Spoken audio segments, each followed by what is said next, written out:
Damdamag Radyo Sagada.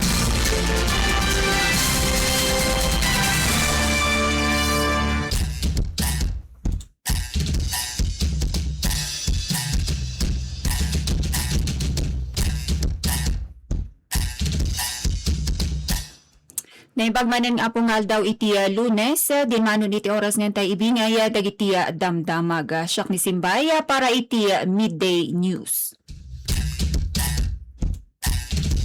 Para iti ulo dagiti damdamag, manipod iti lokal, hanggang iti national. Search and rescue operation, manarimaan para iti panakabirok ni Sofia Magalgalit Oria, dito'y Sagada.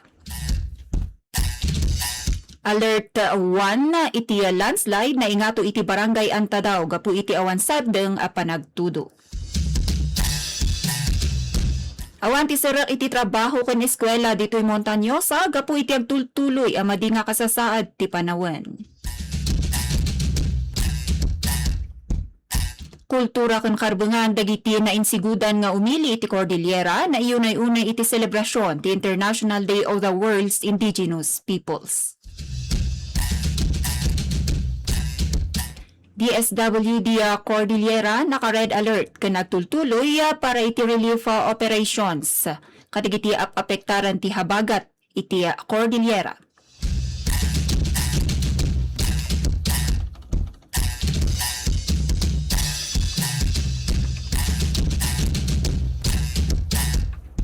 Department of Health Cordillera naka-alerto kontra iti epekto ti habagat iti rehiyon o ospital ken health centers agtaltalinod ang nakalukat.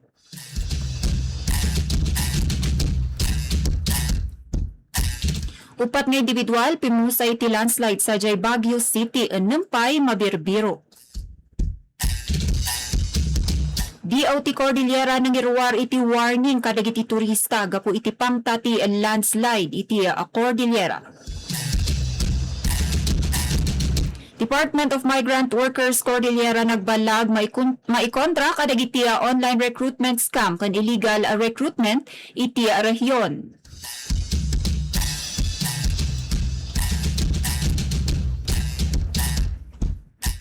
Agarup siyam aribo ken sa ngagasot nga barangay iti Pilipinas at pagpagad iti panagregaay ken panaglayus gapu iti habagat ken bagyo. Panakaitantan ti barangay ken Sangguniang Kabataan elections in 2028 in pila ti 70 ken 2 nga kongresista. Site development ti AI Hub nga Pax Silica iti Central Luzon na dumanon iti 3 hanggang 5 nga tawen.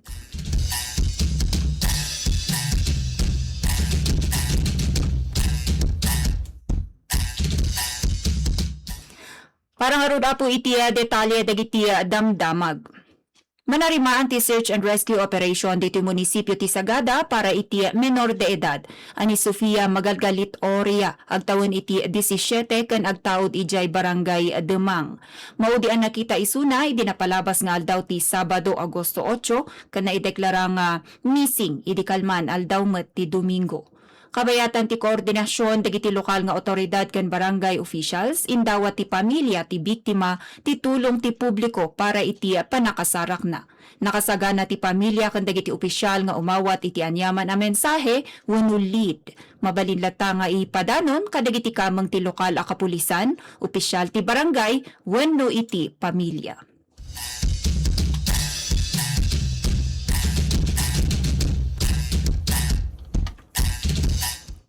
Iti sa balipeda maga lokal, neruwar itang aldaw ti Lunes, Agosto 10, itay alas 8 ti agsapa ti Alert 1 para iti barangay Antadaw. Dito'y pailaeng munisipyo kasaruno ti awan sardeng a panagtudo. Dito'y kat mabalin ang mangitunda iti panagrega ay ti daga wenno landslide. Basar iti Dynaslope Project, agtalinaed nga agraira ti nasao nga alerto, nga naintundigat aldaw ti Martes, Agosto 11. Iti konteksto ti Dynaslope Project, tuno ti landslide early warning system ti Department of Science and Technology para kadagiti komunidad ti Alert 1 kat isu ti rugi tiya pangta tiya landslide wenno daytoy ti low level alert. Daytoy ket balaag wenno warning nga agmatmat ken agsagana gaputa permi anabasa ti daga ken adda ti posibilidad amarga ay daytoy.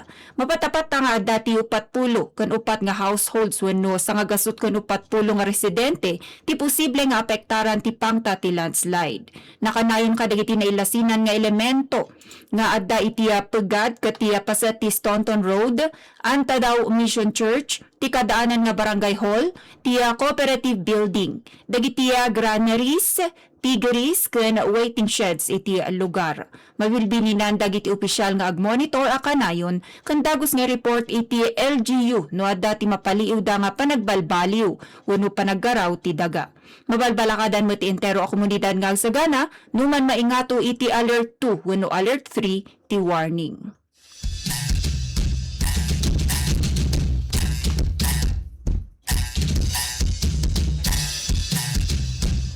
Itiya nakasilpo adamag kat suspendido ti sirek iti amin nga level tiya pagadalan nga para publiko ken pribado pati itiya trabaho dagiti opisina tiya gobyerno itiya entero nga probinsya tiya Montañosa itangal daw ti Lunes Agosto 10. Basar daytoy itinerwa nga Executive Order number 45 series of 2026 gapu iti agtultuloy a nadadagsen a panagtudo nga intunda daytoy a southwest monsoon wenno habagat. Mangipapay itiya pangta kana saan ang natalgad nga dalan itinasabasabali a paset ti probinsya. Saan ang nakanayon met itinasao nga suspensyon kana tuloy-tuloy tiya panagserbisyo ken trabaho dagiti opisina a mangipapay iti kinakasapulan nga serbisyo akas itiya ospital, disaster risk reduction and management offices, the emergency response, rescue ken road clearing operations. Palagip ti lokal a gobyerno kadagiti residente agtalinaed iti uneg ti balay. Liklikan nga agbiyahe nang runa kadagiti landslide prone areas ken kanayon nga i-monitor dagiti opisyal a banlaag ken updates menig itiya kasasaad tiya panawen tapno agtalinaed an natalged.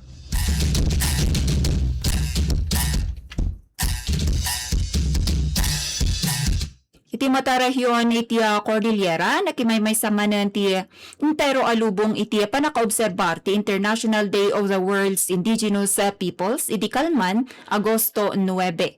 May sa atinawen nga panang celebrar a binangon ti United Nations General Assembly iti Desyembre 1994 tapno bigbigan tinabak ng akultura na insigudan alaing kan agtultuloy a kinatibker dagiti IPs.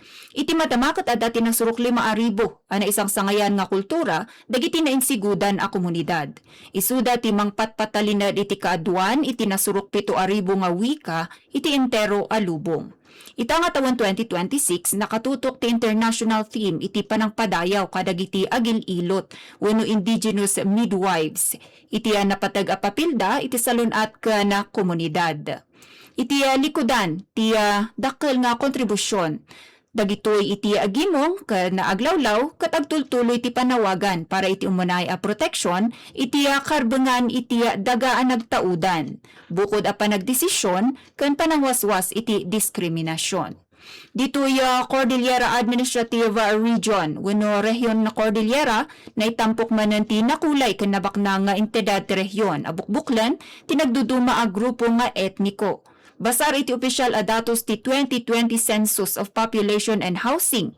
Manipod iti Philippine Statistics Authority wenno PSA agtaltalinaed nga Ilocano ti kaduan a grupo iti Cordillera.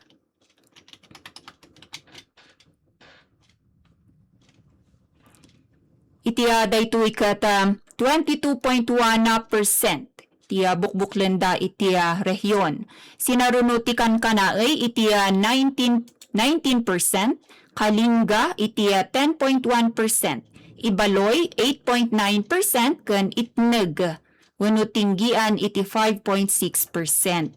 Nakanaymot lang ti Tuwali iti 4.3%, Ayangan 3.9%, Tagalog iti 3.5%, Aplay 3.1%, Kalanguya iti 2.8% ken Bontok nga 2.5%.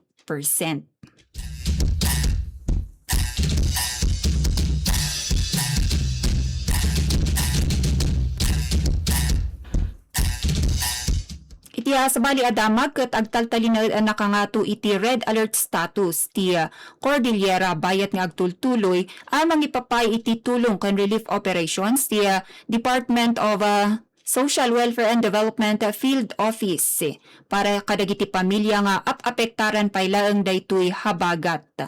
May basar iti report itang aldaw iti Lunes, Agosto 10 itay alas 7 iti agsapa dinmanon iti 9,000 gasot 70 a pamilya.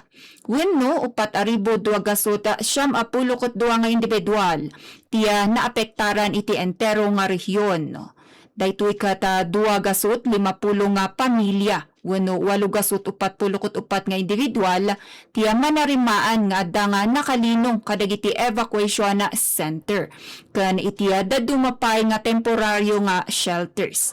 Nakasagana met ken agtultuloy latta tiya panag-iwaras daytoy DSWD iti food ken non-food items.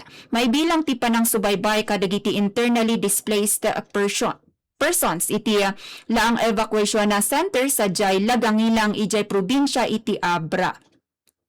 Naka-record daytoy ahensya iti pakabuklan nga 1,796,000 nga pated ti tulong pinansyal ken relief goods. Nakatutok met lang ti ahensya sa jay Likwan Baay Abra kalpasan nga ma-isolate amin nga barangay ijay gapu iti landslides ken road cuts.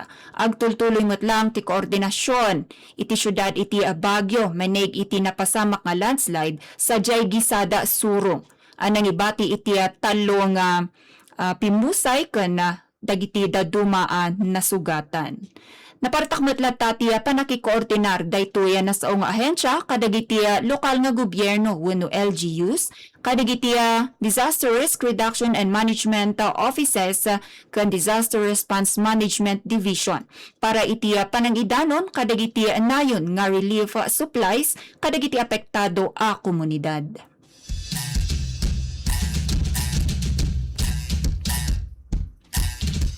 Iti konektado pa ilang nga damag ket in record mo ti Department of Health Cordillera tiya nga gasot ka na may nga individual wenno 28 a pamilya nga naapektaran iti habagat ken iti napalpalabas nga bagyo iti rehiyon. May bilang da bagyo nga Luis ken bagyo nga Maymay. Iti pakabuklan a bilang adaytoy duwa garud ti duwa pa ilangarod tiya na i-record nga pimusay ken duwa ti nasugatan. Bayat nga nasurok nga sa nga pulo nga individual dagiti dadumapaya nga naapektaran iti rehiyon. Iti 7 nga pasilidad ti salunat iti rehiyon ket insigurado daytoy departamento iti salunat nga agtaltalin na nga nakalukat ken operational amin nga 60 ken maysa nga ospital tiya 79 nga rural health units ken tiya 8 gasot 10 ket maysa nga barangay health stations iti entero nga rehiyon tiya Cordillera. Nakasagana met lang ti nasurok 4 milyon nga pated dagiti agas ken medical supplies pati ti standby fund para iti dagos nga panagresponde. Nakasagana met lang ti deployment para iti deployment tinasurok sa nga ribo nga trained health workers tapno mangipay iti serbisyo nga pang iti salunat ken nutrisyon kadagiti evacuation centers.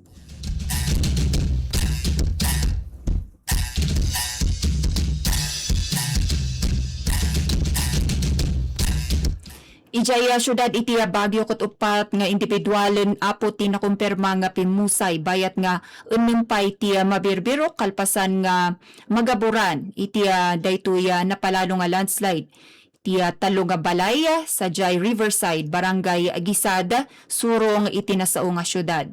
Napasamak ti insidente banda nga alas 7 ti Rabii iti Domingo Agosto 9 kapu iti garud awan sardeng panagtudo. Ipapaay daytoy hamadi nga kasasaad iti panawen.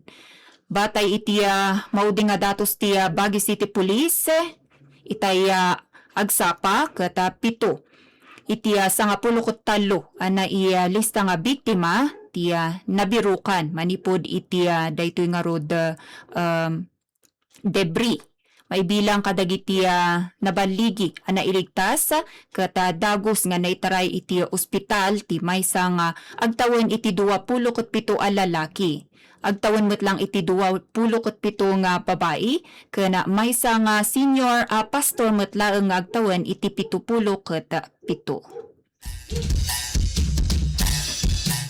Iti upat nga pimusay ket pakibilangan ti maysa nga 56 years old nga lalaki, maysa nga menor de edad nga estudyante, ken duwa nga ubing nga agtawon iti siyam.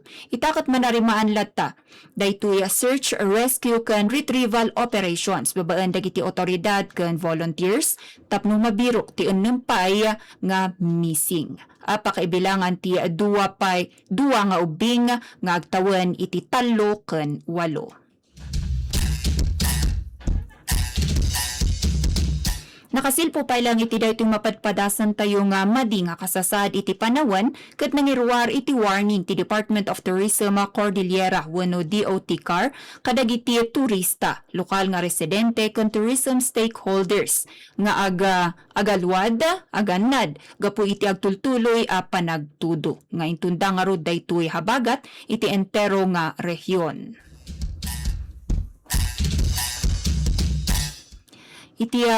Itay nga rod agsapa ket inpasidong daytoy Pag-asa Weather Bureau ti probinsya ti Benguet. Maibilang daytoy syudad iti Baguio iti yellow heavy rainfall warning gapu iti nangato nga pangta ti landslide ken panaglayus.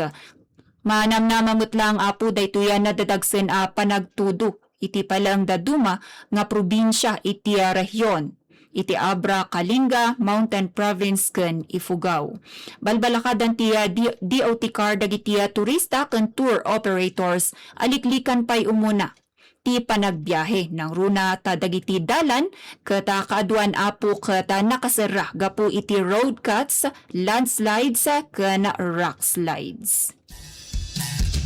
Nabililan met lang dagiti pasyalan ken dagiti kameng iti akomodasyon nga unaen ti pagtalgedan dagiti bisita da ken isin pa dagiti aktibidad iti indoor dagiti nuada dagiti nakalukat nga indoor activities. Bayat ladta nga mapalpalagipan ti amin nga i-monitor ti updates para iti kasasad iti panawen manipod iti Pag-asa.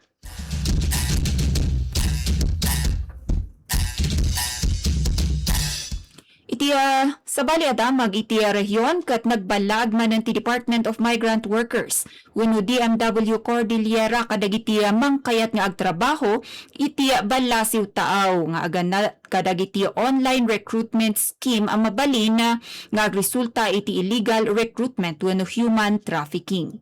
Inbaga ni DMW Cordillera Officer Flor de Lisa dumangeg nga adu dagiti mauawat da reklamo may naig iti scam iti social media nga mangikarkari iti napartak nga panagpanaw ken nagngato nga sweldo. Inyunay-unay ni dumangeg nga dapat umuna ket i-verifyar dagiti job seekers ti legalidad dagiti agency ken job order iti opisyal nga website ti DMW iti kasta ket maliklikan ti panakitransaksyon online laeng wenno iti ruwar ti otorisado nga opisina. Nagbalaag met lang daytoy nga opisina iti panag-usar dagiti recruiter iti peke nga dokumento ken peke nga entidad akanayon nga agtawd iti wenno agresulta iti exploitasyon ijay abroad. Agtultuloy latamet ti koordinasyon tinasao nga ahensya kadagiti otoridad tapno iti kasta ket mangidasar iti kaso kadagiti illegal recruiters. Mangisagana iti livelihood assistance, counseling ken legal aid kadagiti biktima.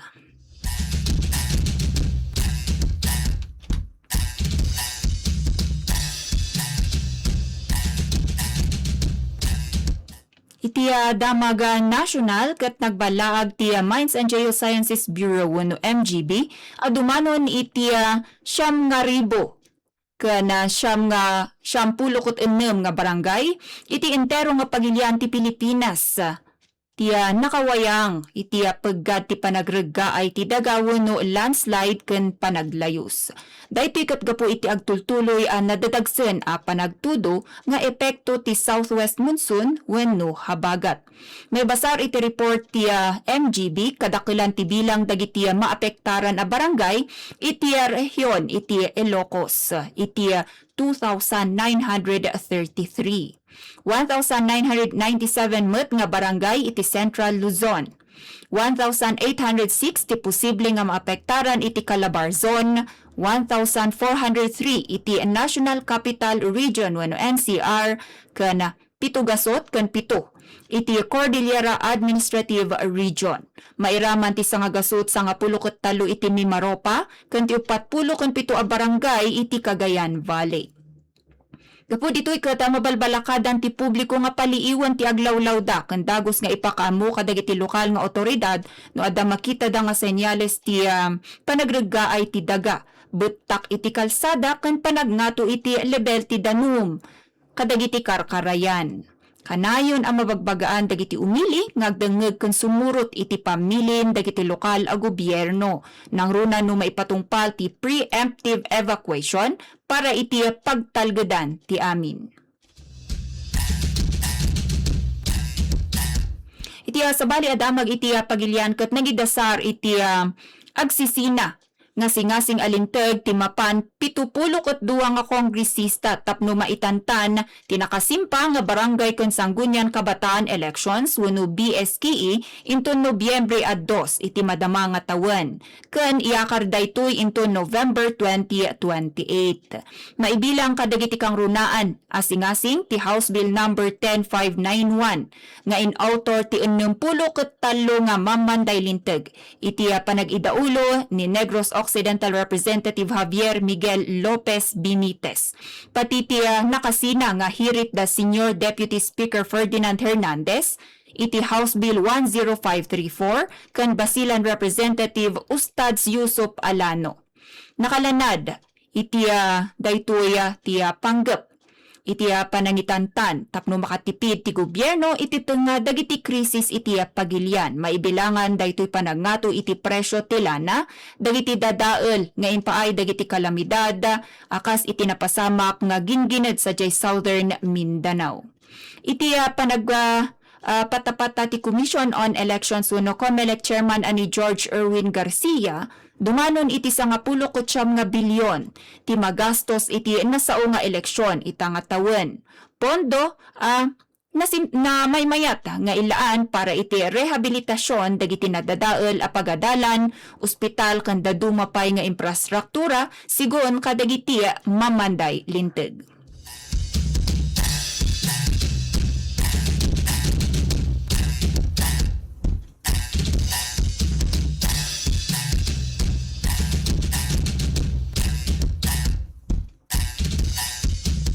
Iti mauda detalye dagiti damdamag ket mabalin nga marugyan iti uneg ti 3 nga na 5 nga tawen. Ti umuna nga paset ti site development para iti plano nga artificial intelligence wenno daytoy AI hub nga Paxilica iti Central Luzon. Sigun kani Bases Conversion and Development Authority wenno BCDA President ken CEO Joshua Bingkang, sakop ti umuna nga phase ti 5 nga gasot nga ektarya manipud iti pakabuklan asa nga ribo, 6 gasot 20 nga ektarya ti daga sa New Clark City, Tarlac. Manamna mga balina ti operasyon ti nasao nga proyekto iti uneg ti 30 nga tawen. Amang pangpanggep nga padurasen ti exports ti pagilian paturong iti $200 billion. Baban iti panang akit kadagiti kumpanya iti semiconductor ken AI industries. Inlawlawag ti BCDA at ikadawyan nga naidisenyo iti Paxilica ket para iti industrial nga panag-usar ken saan nga para iti dadakkel nga hyperscaler data centers nagdakkel apo nga mag-agkonsumo iti enerhiya.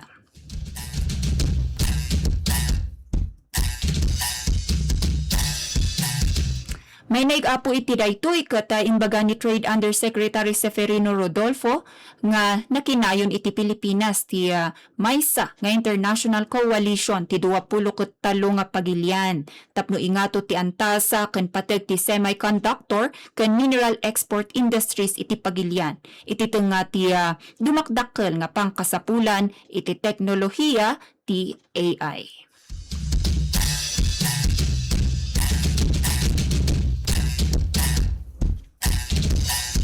Dagiti nga rudapo, dagiti indanon tayo nga damdamag para iti midday news, itangal daw iti Lunes sa Agosto 10, iti pala ang madama nga taon na 2026. Siyak man na ni Simbay kat naimbag nga oras, naimbag nga aldaw.